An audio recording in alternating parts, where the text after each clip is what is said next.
ഒരു കാര്യം ചോദിച്ചോട്ടെ, 2 ക്വസ്റ്റ്യൻസേ ഉള്ളൂ. അതിൽ 2 എണ്ണം പറഞ്ഞാൽ ബോ കോസ്മെറ്റിക്സിന്റെ നല്ലൊരു ഗിഫ്റ്റ് ഉണ്ട്. ഓക്കെ, ഈസിയാണ്. ഇത് ആരാണെന്ന് പറയാൻ പറ്റുമോ? BR അംബേദ്കർ. അംബേദ്കർ ആണ്. ഇത് ആരാണെന്ന് പറയാമോ? ഡോക്ടർ രാജേന്ദ്ര പ്രസാദ്. ഡോക്ടർ രാജേന്ദ്ര പ്രസാദ് എന്നിട്ട് പറഞ്ഞു കൊടുത്തതാണോ? വേറെ ഫോട്ടോ കാണിച്ചു അതിനത് ചിരിക്കണത്. ട്രൈ നോക്കിയിട്ട് പറ്റില്ലേ? ഇപ്പൊ 2ാമത്തെ ക്വസ്റ്റ്യൻ ചോദിക്കട്ടെ. അപ്പൊ ഫസ്റ്റത്തെ കറക്റ്റ് ആയിട്ട് പറഞ്ഞു. ഇന്ത്യന്റെ ഫുൾ ഫോം എനിക്കറിയാം, താങ്കൾക്ക് അറിയാം എന്നുള്ളതാ.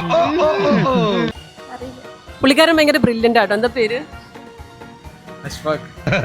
നല്ല പേര്. അതെ, 2 എണ്ണം അവളോട് ബാക്കി ഇനി പറഞ്ഞു കൊടുക്കും. അയ്യോ എനിക്കറിയില്ല. ലാസ്റ്റ് ഓഗസ്റ്റ് വരുന്ന ഒരു അപ്പോ ഇൻഡിപെൻഡന്റ് നേഷൻ പറഞ്ഞു. ലാസ്റ്റത്തെ ഓഗസ്റ്റിലാണ് ഇനി ഓഗസ്റ്റ് എന്നുള്ളതും പറഞ്ഞു. അപ്പൊ അതിന്റെ ഇടയിലുള്ള D ആണ് പുള്ളിക്കാരന് കൺഫ്യൂഷൻ ആക്കുന്നത്. അപ്പൊ എന്തായാലും ഹാപ്പി ഈദ്. ഞങ്ങളുടെ വക ബോ കോസ്മെറ്റിക്സ്, നമ്മുടെ ഇവിടെ ബാങ്ക് റോഡിൽ തന്നെയുള്ള ബോ കോസ്മെറ്റിക്സിന്റെ വക ഒരു ചെറിയൊരു ഗിഫ്റ്റ് ഉണ്ട്. അപ്പൊ thank you so much.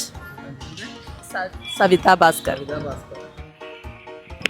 So നമ്മളുടെ ഇന്ത്യന്റെ ഫുൾ ഫോം ആണ് independent nation declared in August.